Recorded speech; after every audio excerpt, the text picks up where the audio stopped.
All right, good evening, guys. A lot of you took the quiz already, and I'm really proud of you. You did a good job. I want to remind you that there's a test on Monday, and it's going to be really important that you study for it. You look at the materials.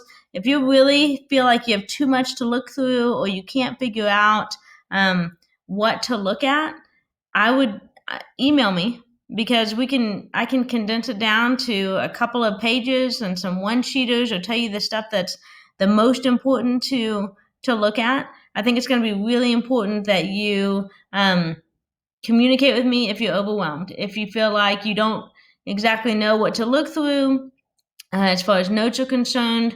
The other thing, if you want to set up a Zoom meeting, I do have tutorials on Thursday afternoon for remote students through Canvas. But I can set up Zoom meetings as long as I don't have a meeting that day, almost any time. So during the school day, when I have my conference period, sometimes after school. So if you're really struggling, please let me know. I'm here for you, and I want to be here for you. So I want to go over the quiz.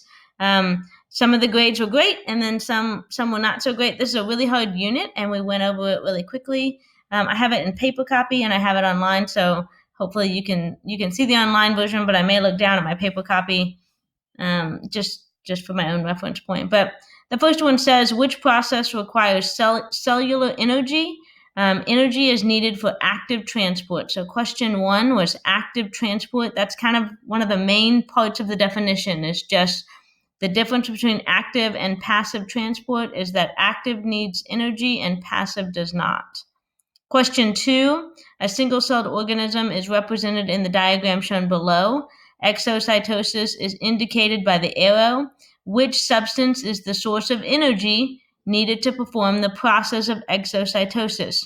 You would need to know that exocytosis is an active transport, and so that means you would need ATP. Okay? Number three, Felicia observed the lettuce plants in her garden had wilted after several days of drought. The next day, there was a downpour of rain and the leaves began to swell. What cellular process caused this change in the lettuce plants? The answer is osmosis. So that's the one you should have chosen. Osmosis is the movement of water in and out of a cell. If you followed the egg lab this week, hopefully you did, because it's going to be a double daily grade. It is all about osmosis, the movement of water in and out of cells. There's kind of like an analogy.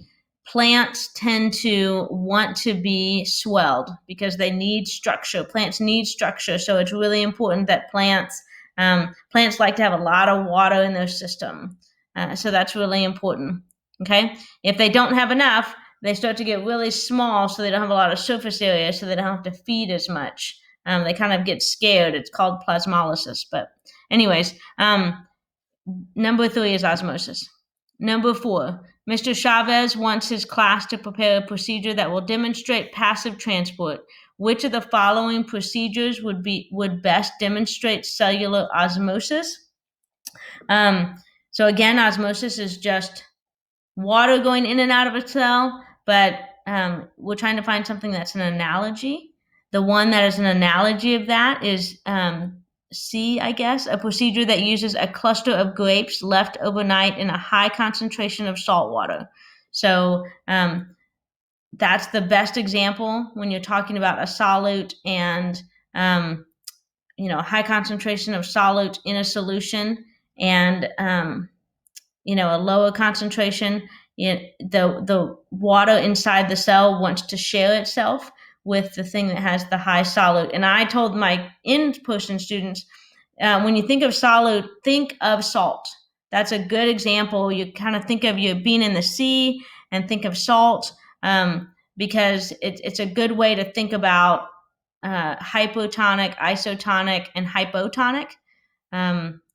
Knowing salt is on the outside in the solution, and how much salt versus water is important. When you have a lot of solute or a lot of salt in the solution, and then the cell has a whole bunch of water, the cell wants to share.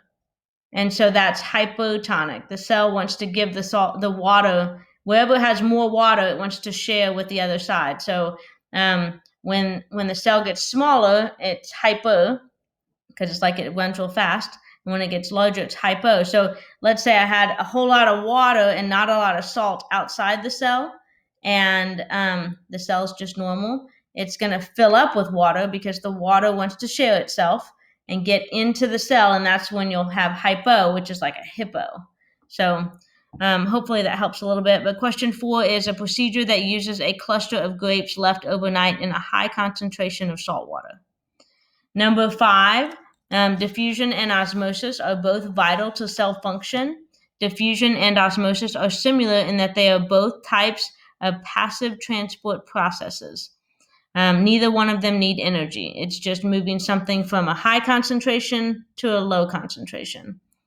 So we talked in class about if a whole bunch of people are stuck in a class, we had like 90 people in the classroom. If I just open the door, people would start to trickle out because they feel uncomfortable. They want to go in more space.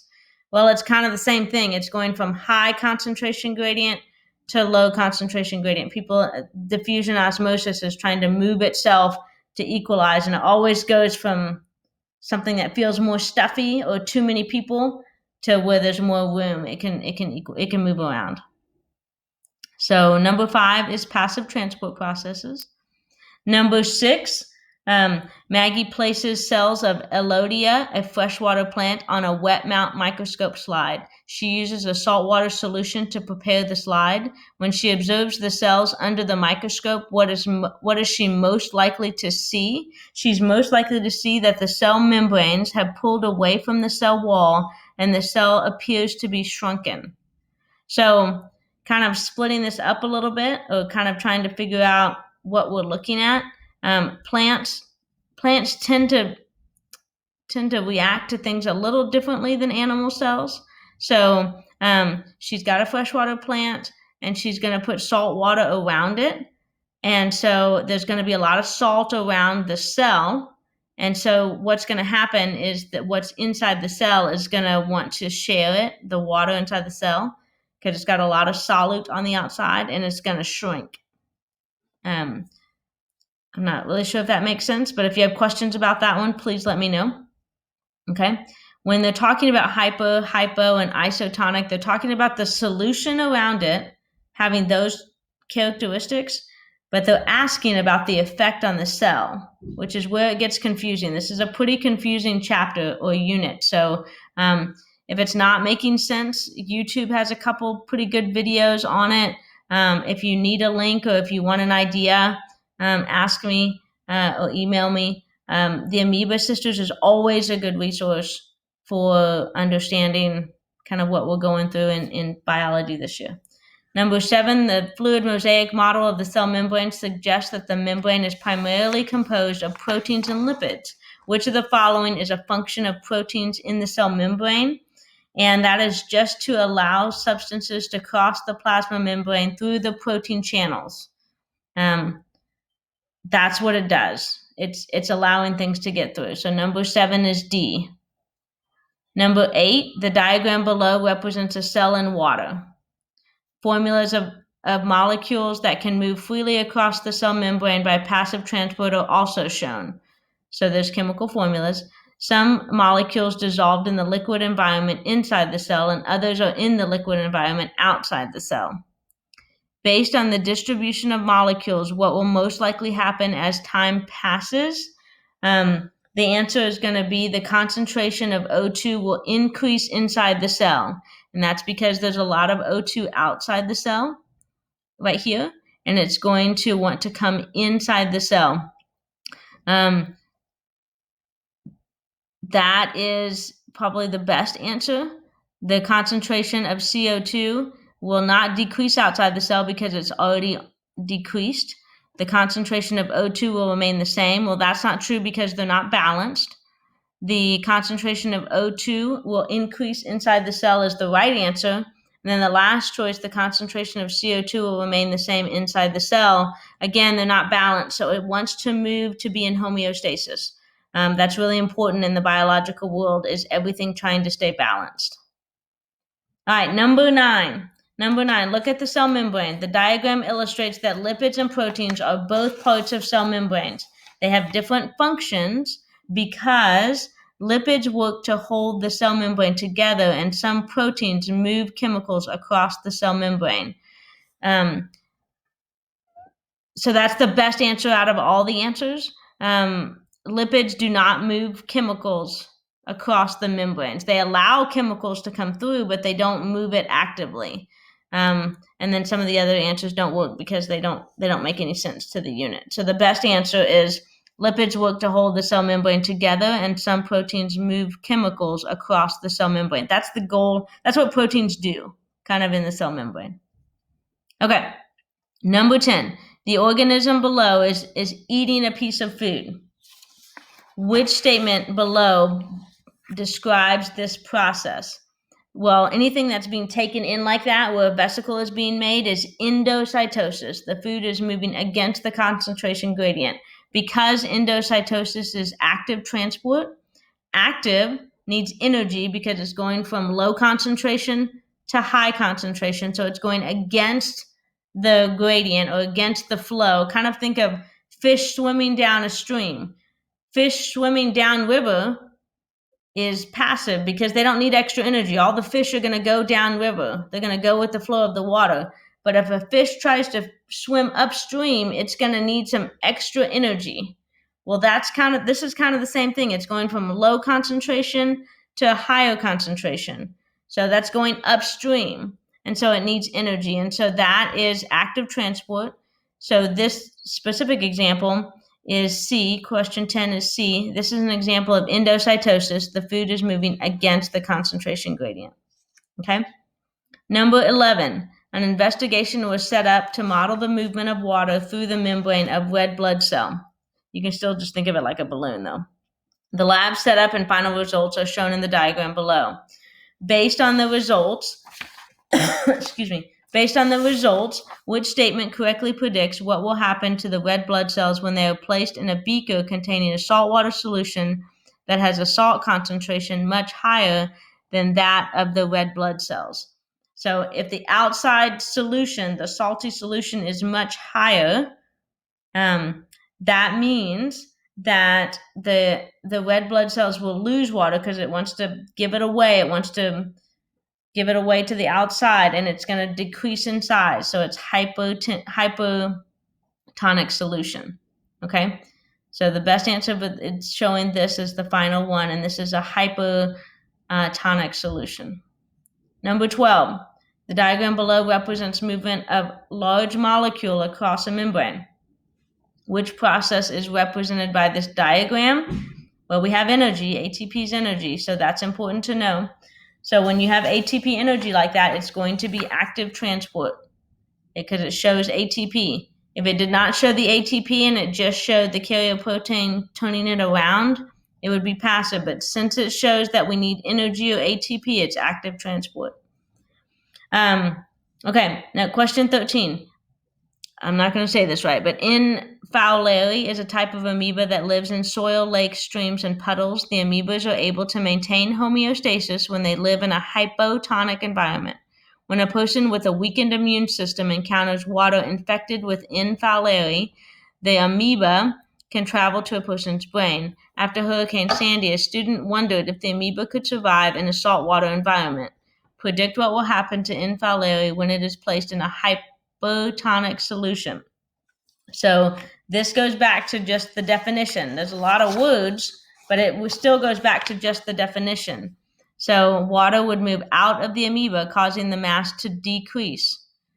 This is the key word. There's a lot of words up at the top, but the key word is, and these are all release star questions, so that's why we give them to you. And we want you to practice knowing how to read star questions.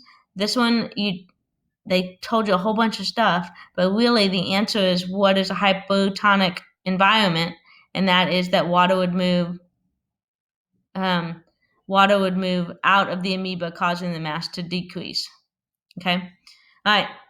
Number 14, how do cells move large or charged particles such as sodium ions and glucose from areas of lower concentration to areas of higher concentration? Again, this is against the grain, against the concentration gradient. It's not going in the direction it should go, right? The fish have to swim upstream. This is active transport.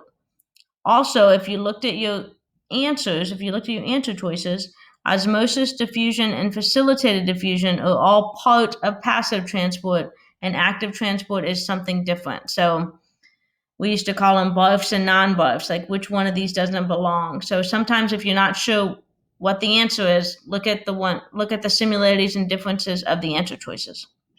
Okay. Number 15, cells continually produce carbon dioxide and require oxygen. Carbon dioxide moves across the cell membrane and into the blood. The process does not require energy and is called, and so this one is just diffusion. Osmosis is the movement of water. Okay. Active transport and exocytosis require energy. So it really comes down to diffusion versus osmosis. And osmosis is just water. So when we're talking about carbon dioxide, that's diffusion. So 15 is diffusion. 16 under should be hypo. Loving should be philic. Tension should be tonic or tonicus or tonus. Pushing should be osmo. And then inno, and this should be endo. All of these are on that unit handout I put at the beginning of every unit. So make sure you're printing those off and looking at those. That unit handout also has the essay questions or the test questions, the short answer questions for each of the tests. So please look at those. Question 17, explain how facilitated diffusion and active transport are similar and explain the ways that they are different as well. So that's two-part. I was looking for both of them. So the first part is facilitated diffusion and active transport both use proteins to carry molecules across the membrane. My son's practicing trombone. Explain the ways they're different. Facilitated diffusion does not need energy, so it is part of passive transport, whereas active transport needs energy. Okay, and so that's what I was looking for in that answer. And the second one was define passive transport in a complete sentence. What are two ways of passive transport, and give an example of each?